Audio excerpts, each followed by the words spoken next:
Hello students, welcome to Lakshya batch of class 12th. Today we are going to discuss about the second part of reproductive health, that is population explosion and birth control. Okay, reproductive health. ठीक है, इसका second part आज कर रहे हैं. First part already discuss हो चुका है, इंट्रोडक्शन पार्ट, जो कि ऑलरेडी अपलोडेड है इन द चैनल. तो आप लक्ष्य बैच के प्लेलिस्ट में जाके देख सकते हैं. ओके, अगर आपको कंटेंट अच्छा लग रहा हो तो लाइक शेयर सब्सक्राइब जरूर करें. ठीक है, सेशन के एंड तक बने रहें. बहुत ही इंटरेस्टिंग पार्ट आज के क्लास में हम समझने वाले हैं. सबसे पहला बात कि पॉपुलेशन स्टेबलाइजेशन, पॉपुलेशन एक्सप्लोजन क्या होता है ना. तो जैसे कि इंडिया की population day by day it's increasing increasing increasing ना. तो अगर इस तरीके से पॉपुलेशन इंक्रीज होती रही, एक फीमेल अगर 8 9 10 बच्चे इस तरीके से होते रहें, तो there will be a drastic increase in the growth growth of the population. Population बढ़ेगा तो क्या होगा, हमें ना खाना मिलेगा, we won't get proper food, shelter, रहने की जगह या क्लोथिंग अवेलेबल ही नहीं होगा, है कि नहीं. तो इसको कंट्रोल किया जाएगा. कैसे कंट्रोल किया जाएगा, उसके मेथड्स को पढ़ेंगे.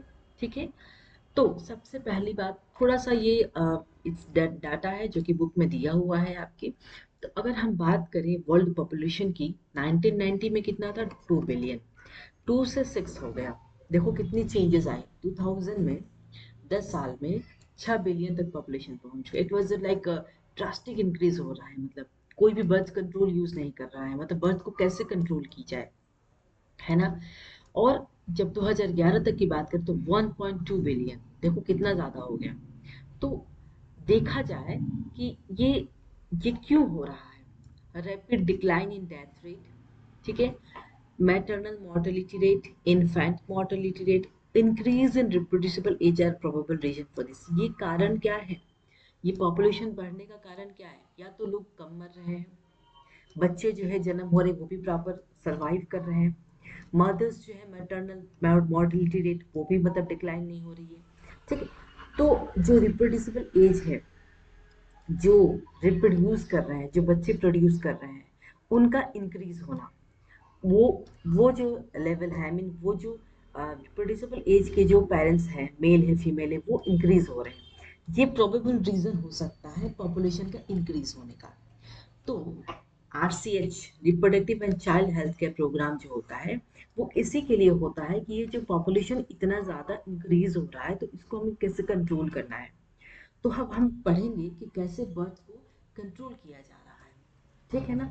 तो अकॉर्डिंग टू 2011 11 सेंसस के रिपोर्ट के अनुसार पॉपुलेशन ग्रोथ रेट जो है 2% से लेस देन 2% थी. दैट मीन्स पर ईयर में 20,000 के हिसाब से 20 हमेशा इंक्रीज हो रहा है. पॉपुलेशन ग्रोथ रेट 2% से कम है.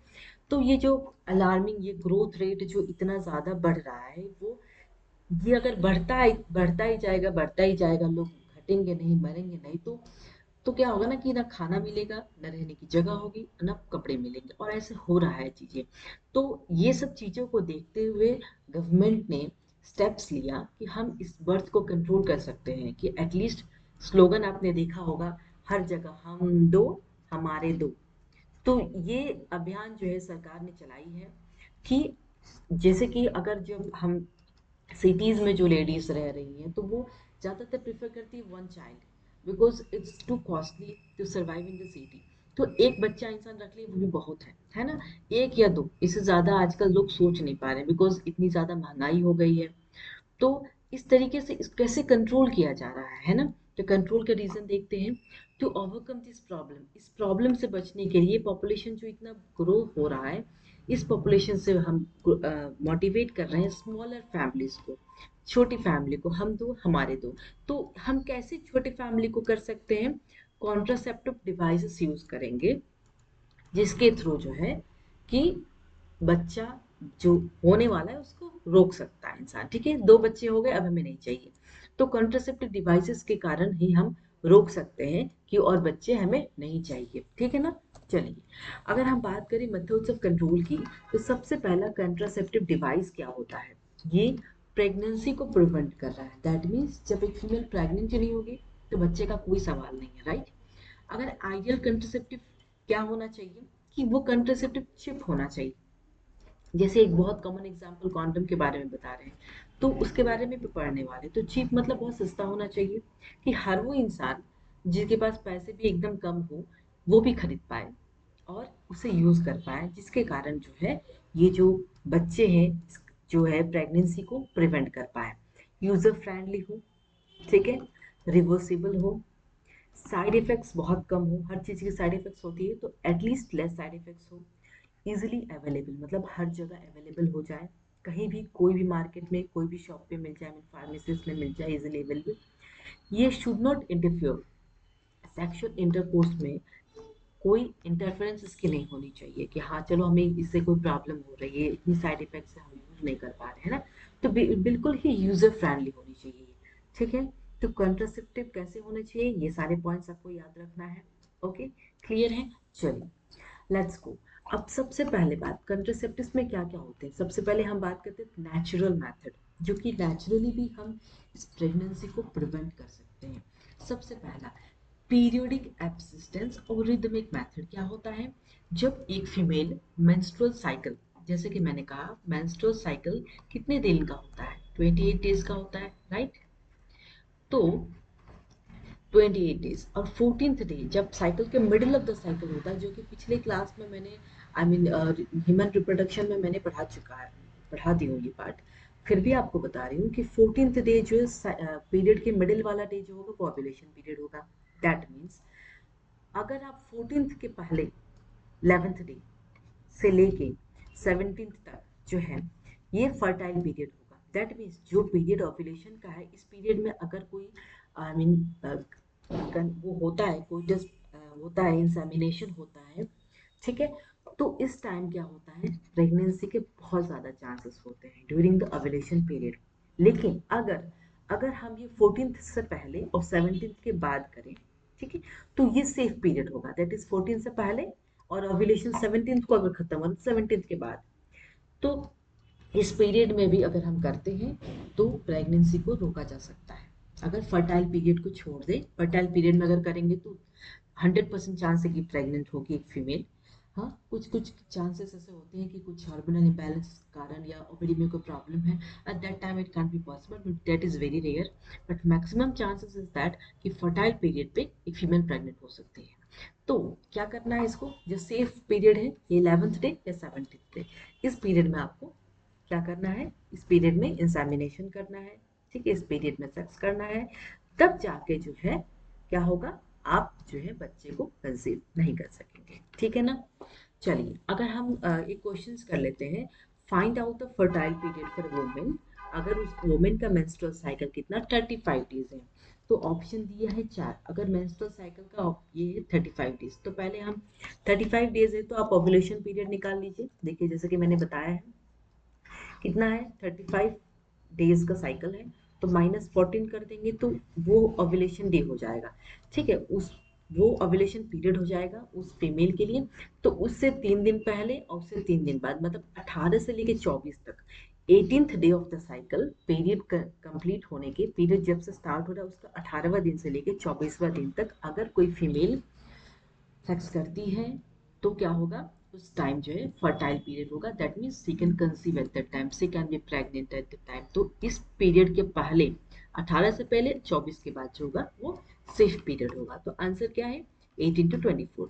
दैट मीन्स द कपल जो है उनको कोइटस जो है, कोइटस कब करना है, फर्टाइल पीरियड में अवॉइड करना है। अवॉइड क्यों करना है, क्योंकि यार हम बर्थ कंट्रोल पढ़ रहे हैं, क्योंकि अगर आप फर्टाइल पीरियड पे हमेशा कोइटस करोगे तो फर्टाइल पीरियड में there will be 100% chance of the pregnancy. हमें प्रेगनेंसी को रोकना है, तो रोकने के लिए क्या होगा, हमें कोइटिस को फर्टाइल पीरियड में नहीं करना है। We have to avoid the coitus during the fertile period, ठीक है, क्लियर है। चलिए अब हम बात करते हैं लैक्टेशनल एमेनेरिया। लैक्टेशनल का नाम सुनते ही आपको पता चल जाएगा कि जब एक मदर जो है अपने चाइल्ड को ब्रेस्ट फेड करा रही है, that is the lactational. Amenorrhoea का मतलब होता है मेंस्ट्रुअल साइकिल का एब्सेंट होना। जब भी एक फीमेल ब्रेस्ट फीड करवाती है अपने बच्चे को, तो that time she can't be pregnant. Okay, वो प्रेग्नेंट उस टाइम नहीं हो सकती है क्योंकि वो मदर बच्चे को फीड करवा रही है। तो मेंस्ट्रुअल साइकिल, सबसे इंपॉर्टेंट बात बता रहे हैं, मेंस्ट्रुअल साइकिल जो है वो एब्सेंट रहेगा, ठीक है। तो वो मेंस्ट्रुअल साइकिल जो है वो रेगुलर नहीं होगा, एटलीस्ट अगर 6 मंथ तक वो बच्चा मिल्क अच्छे से पी रहा है माँ का, तो 6 मंथ्स तक वो मेंस्ट्रुअल साइकिल उसका नहीं होगा। और ये भी नहीं, 6 महीने के बाद भी वो फीमेल प्रॉपरली जो है मेंस्ट्रुअल साइकिल नहीं कर सकती है। तो ये चांस इस टाइम में ना एक फीमेल प्रेग्नेंट नहीं हो सकती है। दैट मीन्स ड्यूरिंग लैक्टेशन, दूध जब वो बच्चे को पिला रही है तो उस टाइम ओव्यूलेशन नहीं होगा। जब मेंस्ट्रुअल साइकिल ही नहीं है तो ओव्यूलेशन का कोई सवाल नहीं होता है। जब ओव्यूलेशन नहीं है तो प्रेगनेंसी का कोई सवाल नहीं है, प्रेगनेंसी नहीं होगी। दैट मीन्स इम्प्लांटेशन नहीं होगा। ठीक है, क्लियर है अबाउट दिस? तो ये रीज़न क्या है? क्या रीज़न है कि जो एक फीमेल है जब वो ब्रेस्ट फीड करवा रही है तो वो प्रेग्नेंट नहीं हो पा रही है? Reason is that prolactin hormone जो है, ये हार्मोन जो है मिल्क प्रोडक्शन के लिए रिस्पॉन्सिबल है। और ये जब हार्मोन्स प्रेजेंट हो रहा है फीमेल की बॉडी में, यही हार्मोन जो है मिल्क को प्रोड्यूस कर रही है। तो ये जो GnRH है, LH और FSH, ये जो है नेगेटिव, ये स्टिमुलेट्स नहीं कर रहा है, इनहिबिट्स कर रहा है इस हार्मोन को। तो ये हार्मोन कम है बॉडी में, तो मेंस्ट्रुअल साइकिल नहीं होगा। ठीक है, प्रोलैक्टिन हार्मोन के कारण जो है मेंस्ट्रुअल साइकिल एब्सेंट होगा फीमेल में। जब मेंस्ट्रुअल साइकिल ही नहीं है तो ओव्यूलेशन पीरियड नहीं होगा, ओव्यूलेशन पीरियड नहीं होगा तो इम्प्लांटेशन नहीं होगा, अगर इम्प्लांटेशन ही नहीं है तो प्रेगनेंसी नहीं होगा। क्लियर है अबाउट दैट? चलिए, let's go to the third part, coitus interruptus और विथड्रॉल मेथड। बहुत सारे ऐसे कपल्स हैं जो कॉन्डम यूज़ करना पसंद नहीं करते हैं। तो वो क्या करते हैं कि when they they are doing the coitus, तो उस टाइम क्या करते हैं, पेनिस को विड्रॉ कर लेते हैं। जब जैसे इजैकुलेट होने वाला है, जैसे सीमेन बाहर आने वाला है, तो क्या करेंगे, उसको सीमेन बाहर आने वाला है उसी टाइम में उस पेनिस को रिमूव कर देंगे। तो that is nothing but withdrawal method. और ये सबसे जो है ना हाई चांसेस ऑफ फेलियर, इसमें बिल्कुल ही कोई साइड इफेक्ट नहीं है, क्योंकि इसमें कोई बैरियर नहीं लगा है, ना कॉन्डम यूज किया है इंसान ने, कुछ नहीं किया है। इसमें बस विड्रॉ कर देना है। पता होना चाहिए कि कब इजैकुलेशन का टाइम हो रहा है, इजैकुलेट होने के पहले उसे बाहर निकाल दो, तो क्या होगा, there is no chances of pregnancy. और इसका साइड इफेक्ट भी जीरो है, क्योंकि इसमें हमने कुछ भी केमिकल चीज, ऐसी कोई चीजें नहीं लगाई हैं। ये this is very natural method. Okay, चलिए अब बात करते हैं बैरियर मेथड के बारे में। अब देखिए, बैरियर मेथड का क्या हुआ, ओवा और स्पर्म को फिजिकली हमें मिट नहीं करने देना है। That is barrier method. ओवा प्रोड्यूस हो रहा है, स्पर्म भी प्रोड्यूस हो रहा है, लेकिन उन दोनों को मिलने से रोकना है। That is the barrier method. Okay, उन दोनों को मिलने को कैसे रोक सकते हैं? सबसे पहले बात, कॉन्डम, जो कि बहुत ही कॉमन है। ज़्यादातर जो कपल्स है वो कॉन्डम को ज़्यादा प्रेफर करते हैं। ठीक है, और कॉन्डम कहाँ यूज़ करते हैं, मेल के पेनिस वाला पोर्शन पे इस तरीके से कॉन्डम यूज़ करते हैं। ये किस चीज़ से बना है, लैटेक्स, देखा प्लास्टिक टाइप आपको लगता होगा, लैटेक्स होता है, रबड़ जैसा होता है। It prevents insemination, that is अगर स्पर्म जो है जब इजैकुलेशन होने वाला है तो वो कॉन्डम में इजैकुलेट हो जाएगा, वो फीमेल के ओवा तक नहीं पहुंच पाएगा। ठीक है, ये यूजर को प्राइवेसी भी देता है, प्लस ये डिस्पोजेबल है। दैट मीन्स ये वापस से रीयूज नहीं कर सकते हैं। एक बार कॉन्डम यूज हो गया, उसे डस्टबिन कर देना है, वापस न्यू यूज करना है। It is non reusable. और ये prevention of STI, very important, sexually transmitted disease जो है या इन्फेक्शन है, उसको रोकता है अगर कॉन्डम यूज करते हैं कोई कपल तो। ठीक है, तो क्लियर है ये पहला बैरियर मेथड। ठीक है, अब हम बात करते हैं दूसरा, फेमिडोम्स और फेमिशिल्ड। ये क्या है, ये फीमेल के वजाइना को कवर करता है। ठीक है, ये भी इंसेमिनेशन को रोकता है। Okay, STI, sexually transmitted infection को रोकेगा, प्राइवेसी दे रहा है यूजर को। देखिए इस तरीके से ये डायग्राम है, ये आउटर रिंग है, ये इनर रिंग है। बाहर वाला रिंग ओपन होता है और ये क्लोज्ड होता है। ये कहाँ लगाते हैं, वजाइना में इंसर्ट किया जाता है। नॉन रियूजेबल है। ठीक है, ये भी non reusable, one time use है, यूज हो गया, it has to be thrown in the dustbin. हो गया, मेल का हो गया कॉन्डम, फीमेल का फेमिडोम्स हो गया। तीसरा बात करते हैं, वॉल्ट और सर्वाइकल कैप्स और डायफ्राम। ये कहाँ इंसर्ट किया जाता है, सर्विक्स में, इनसाइड द सर्विक्स, सर्विक्स के अंदर उसको इंसर्ट किया जाता है। ये रियूजेबल है। देखिए ये रियूजेबल, अगर कोई फीमेल प्रेग्नेंट नहीं होना चाहती और अगर वो वॉल्ट और सर्विकल कैप की यूज करती है तो उसे वो रीयूज कर सकती है वापस से। ओके, और ये यूजर को प्राइवेसी देता है। और चौथा, no prevention from STI। Okay, clear है? चलिए अब बात करते हैं केमिकल मेथड की। बैरियर हो गया, नेचुरल हो गया, अब केमिकल मेथड्स भी हैं जिससे हम इसे रोक सकते हैं प्रेगनेंसी को। ओके, सबसे पहला स्पर्मिसाइडल केमिकल्स क्या होता है, स्पर्मिसाइडल क्या है, स्पर्म को किल कर देते हैं। जो केमिकल स्पर्म को किल करे। तो ये दो केमिकल है, ज़ेरेनिसोफ्लो एंड बेरियम सल्फेट, ये स्पर्म को किल करते हैं। तो क्या होता है ना कि ये जो सपोज ये कॉन्डम है, ओके, तो यहाँ पे ये स्पर्मिसाइडल केमिकल्स, ये जो जेली जैसा रहता है, और जेली या क्रीम इसको लगा दो यहाँ पे।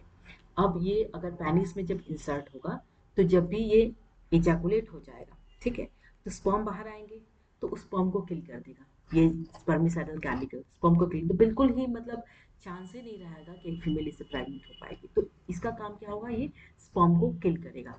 फोम टैबलेट जो है टुडे वो यूज़ की जाती है, और जेलीज या क्रीम यूज़ करती है स्पर्मिसाइडल केमिकल्स में, जैसे कि मैंने कहा इस तरीके से यूज़ की जाती है। ओके, अब बात आईयूडीएस की करते हैं। आईयूडीएस का मतलब होता है इंट्रा यूटेरिन डिवाइसेस, और ये हमें खुद नहीं लगाना है, मेल आई मीन सॉरी, ये फीमेल के अंदर इंसर्ट की जाती है। कहाँ इंसर्ट किया जा रहा है, यूट्रस में। तो हम ये खुद से नहीं इंसर्ट कर सकते, ये डॉक्टर्स, ये एक्सपर्ट नर्सेस ही इसको यूट्रस में इंसर्ट करती हैं आईयूडीएस को। बेसिकली इस मेथड से क्या होता है कि अगर एक फीमेल पहला बेबी को एटलीस्ट चाहती है कि 5-6 ईयर्स का गैप हो, तो इंसान, तो that at that time she apply this IUDs directly, वो सर्विक्स में आईयूडीएस इंसर्ट कर देती है, ताकि जो है मिनिमम 5-6 ईयर्स का गैप हो, तब सेकंड बेबी इंसान I mean she will try. Because क्योंकि एक बच्चे पालने में क्योंकि बहुत टाइम लगता है, and it's very difficult to do it alone, so इस वजह से 5 to 6 ईयर्स के गैप के लिए अगर किसी को करना है, तो वो ये most accepted method in India है। तो in that time IUDs is inserted inside the uterus. Okay, चलिए, अगर हम बात करें आईयूडीज की, तो सबसे पहला non mediated IUD, second mediated जो hormone releasing IUD, third copper releasing. Non mediated में क्या है, लिपिज लूप, ये दिख रहा है लिपिज लूप, ये इम्प्रेग्नेटेड इन स्पर्मिसाइडल केमिकल्स। इसको क्या किया जाता है, स्पर्मिसाइडल केमिकल्स और जेलीज, जैसे कि मैंने कहा, जो स्पर्म को किल करेंगे, उस पर वो क्या करेंगे, उसको इम्प्रेग्नेट कर देंगे, और यूट्रस जो है, क्योंकि यूट्रस में इम्प्लांटेशन हो रहा है ना, तो यूट्रस में ले जाके इसको लिपिज लूप को ऐसे इम्प्रेग्नेट कर देंगे, ठीक है। तो जब भी स्पर्म आएगा, स्पर्म किल हो जाएगा, स्पर्मिसाइडल केमिकल्स, ओके, ठीक है। ये लिपिज लूप है, इस तरीके से स्पर्मिसाइडल केमिकल्स यहाँ पे इम्प्रेग्नेट कर देंगे, तो स्पर्म आएगा, स्पर्म मर जाएगा, क्योंकि केमिकल्स है यार, स्पर्मिसाइडल केमिकल्स का काम क्या होता है, स्पर्म को किल कर देना, ठीक है, क्लियर है। अब दूसरा चले, मेडिएटेड हार्मोन रिलीजिंग। तो एक है LNG-20, क्वेश्चन यहाँ से आते हैं, बहुत इंपॉर्टेंट है, लिवोनोजेस्टेरोल और प्रोजेस्टेरोन। तो ये दोनों जो है क्या हार्मोन रिलीजिंग है, तो ये क्या करते हैं, ये प्रोजेस्टेरोन रिलीजिंग रिलीज करते हैं प्रोजेस्टेरोन, इसमें एन ओव्यूलेशन ओव्यूलेशन नहीं होगा, प्रोजेस्टेरोन रिलीज कर रहे हैं, इम्प्लांटेशन नहीं होगा, सर्विकल म्यूकस थिकनिंग हो जाएगा। इसमें कोई इम्प्लांटेशन नहीं होगी, सर यूट्रस में ऑलरेडी इंसर्ट कर रहे हैं हम, जो हार्मोन रिलीज कर रहा है, कौन सा रिलीज कर, प्रोजेस्टेरोन रिलीज कर रहा है, ओव्यूलेशन नहीं है, सर्विकल म्यूकस थिकनिंग है। तो इस तरीके से अगर स्पर्म आ भी रहा है, तो उस हार्मोन जो रिलीज कर रहा है उसके कारण जो है वो नहीं कर पाएगा ओवा को, ओके। कॉपर रिलीजिंग आईओडी की बात करें, तो इस तरीके से कॉपर रिलीजिंग आईओडी स्ट्रक्चर है। तो क्या होता है कि ये जो फीमेल के यूट्रस में जब इंसर्ट की जाती है, तो क्या होता है कि कॉपर आयंस जो है वो एवरीडे रिलीज हो रही है फीमेल बॉडी में, तो what do they do, suppress sperm motility, reduces fertilising ability, और एग्जांपल है ये, ओके। तो और ये जो डायग्राम है ये शो करती है कि पहला 5 दिन जो ये जो टैबलेट है माला डी का, ये कैसे खाना है, oral contraceptive. Let me wait charge लगा के आ रहा है ना।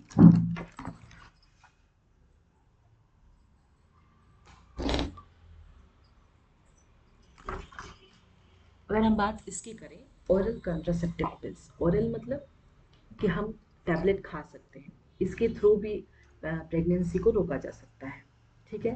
पिछला वाला क्लियर है about the copper releasing IOD, mediated hormone releasing और नॉन मेडिएटेड। जो कॉपर रिलीजिंग है, कॉपर आयंस, अगर हम इसको कहाँ इंसर्ट कर रहे हैं, यूट्रस में इंसर्ट कर रहे हैं, तो कॉपर आयंस हमेशा डेली रिलीज हो रहा है फीमेल बॉडी में, तो वो क्या कर रहा है, स्पर्म की मोटिलिटी को सप्रेस कर रहा है, स्पर्म जो इतने आराम से पहुंच रहा है सप्रेस कर रहा है, फर्टिलाइजिंग एबिलिटी को रिड्यूस कर रहा है, और एग्जाम्पल क्या है, CUT मल्टीलोड 375। तो इस तरीके से जो है बर्थ को कंट्रोल किया जा रहा है, केमिकल मेथड से, बैरियर मेथड से, और नेचुरल मेथड से। उसके बाद चौथा देखेंगे हम लोग, ओरल कंट्रासेप्टिव पिल्स। ओरल मतलब पहले क्या है कि ये तो हो गया बैरियर मेथड हो गया। अब अगर हम टैबलेट भी खा रहे हैं, टैबलेट अगर खा रहे हैं तो उसके थ्रू भी हम प्रेगनेंसी को रोक सकते हैं। कंबाइंड पिल्स, सबसे पहले एस्ट्रोजन या प्रोजेस्टेरोन का कंबाइंड होगा, ये मिनी पिल्स होगा जो कि सिर्फ प्रोजेस्टेरोन ओनली पिल्स होगा। तो ये सबसे बहुत ही कॉमन मेडिसिन है जो कि माला डी है, वो हमेशा अवेलेबल है इन दी फार्मेसीज। अगर कोई फीमेल जैसे कि कंसीव 72 आवर्स होने को है, कंसीव कर लिया है उसने और वो फर्टाइल पीरियड था, ओव्यूलेशन पीरियड था, तो उस टाइम में वो फीमेल जो है कंट्रासेप्टिव भी पिल्स भी खा सकती है, लेकिन पिल्स कैसे खाना है वो भी मैं बता रही हूँ। तो ये है टैबलेट है पिल्स की, ठीक है। तो ये जो रेड कलर के टैबलेट्स है वो 21 टैबलेट है, 21 टैबलेट्स। तो वो हार्मोनल टैबलेट्स है जिसमें एस्ट्रोजन और प्रोजेस्टेरोन का कंबाइंड पिल्स है जो सप्रेस करेगा और वो प्रेगनेंसी को जो कंसीव हो गया है उसको कंसीव होने नहीं देगा, आई मीन फर्टिलाइजेशन होने नहीं देगा। फर्टिलाइजेशन का पहले खाना है, ठीक है। अब ये क्या है, आयरन टैबलेट्स है, जो नीचे वाइट वाले आयरन टैबलेट्स है। तो वो क्या है, सप्लीमेंट्स है। आयरन टैबलेट्स क्या है, they are the good supplement, क्योंकि आयरन टैबलेट खाना बहुत जरूरी है, ठीक है। तो 21 टैबलेट जो है वो हार्मोन टैबलेट्स है और आयरन टैबलेट्स। अब खाना कैसे इसको, है ना। सबसे पहले देखिए, आ, ये पहला 5 डेज जब एक फीमेल मेंस्ट्रुअल साइकिल को फॉलो कर रही है, मेंस में है, तो पहले 5 दिन तो ब्लीडिंग होगी उसको, ठीक है। तो ये टैबलेट कब से स्टार्ट करना है, जब एक female first day of her period से लेके 25वां दिन तक उसे रेगुलर 25 दिन तक खाना है, उसे मालाडी टैबलेट और आयरन के टैबलेट्स भी खाने हैं, ठीक है। तो इसमें क्या होगा कि पहले 5 दिन जो है ये एस्ट्रोजन का लेवल जो है कम रहेगा, प्रोजेस्टेरोन ज्यादा रहेगा। फिर उसके बाद देखिए एस्ट्रोजन कम है, प्रोजेस्टेरोन ज्यादा है ना। ये रेड वाला प्रोजेस्टेरोन। तो ये एक साइकिल है जिसको आपको दिखाया जा रहा है कि आपको ये माला डी की टैबलेट्स कैसे खानी है। फर्स्ट दिन से स्टार्ट करना है 25th डे तक, 26th डे को कोई टैबलेट नहीं खानी है, ठीक है। तो ब्लीडिंग भी नहीं होगी, ओके। और female can start this tablets first 5 days, पहला 5 दिन ब्लीडिंग के आप स्टार्ट कर सकते हैं। जब भी कोई फीमेल जो है पिल्स लेके और उसको रोकना चाहती है प्रेगनेंसी को, तो this is the process, okay. Estrogen और प्रोजेस्टेरोन जो है वो क्या करेगा, स्टिमुलेट नहीं synthesis inhibits which hormone, GnRH, FSH, LH, कम कर देगा उसका। तब अगर ये हार्मोन लेवल कम है बॉडी में, ओव्यूलेशन नहीं है, सर्विकल म्यूकस नहीं है, अगर ओव्यूलेशन पीरियड नहीं है तो इम्प्लांटेशन नहीं है। तो इस तरीके से अगर ओरल कंट्रासेप्टिव्स थ्रू द टैबलेट्स भी प्रेगनेंसी को रोकी जा सकती है ना। अगर कोई नहीं चाहता है इस बच्चे को तो वो पिल्स के थ्रू जो है उस प्रेगनेंसी को रोक सकते हैं। लेकिन खाना कैसे कैसे है, पहले दिन से लेकर 25वां दिन तक, 26th डे को कोई टैबलेट नहीं खाना है, ओके। और ये हार्मोन्स जो है, ये जीएनआरएच, एफएसएच, एलएच, यही 3 हार्मोन तो प्रेगनेंसी के लिए बहुत जरूरी है। अगर इसका लेवल ही कम रहेगा बॉडी में तो ओव्यूलेशन की कोई चांसेस नहीं है। जब ओव्यूलेशन नहीं है तो इम्प्लांटेशन नहीं है, इम्प्लांटेशन नहीं है तो प्रेग्नेंट नहीं हो सकती एक फीमेल, ओके ना। क्लियर है, clear about the part, okay. तो आज के क्लास में हमने पढ़ा कि कैसे हम ये बर्थ को कंट्रोल कर सकते हैं।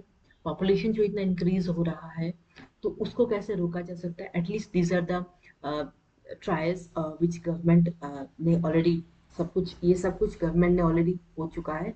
और सब ये सब चीज़ें बर्थ कंट्रोल लोग यूज भी कर रहे हैं, कॉन्डम यूज करते हैं, फेमिडोम्स यूज करते हैं, केमिकल मेथड में हो गया, आईयूडीएस is very much common and very much prevalent in India.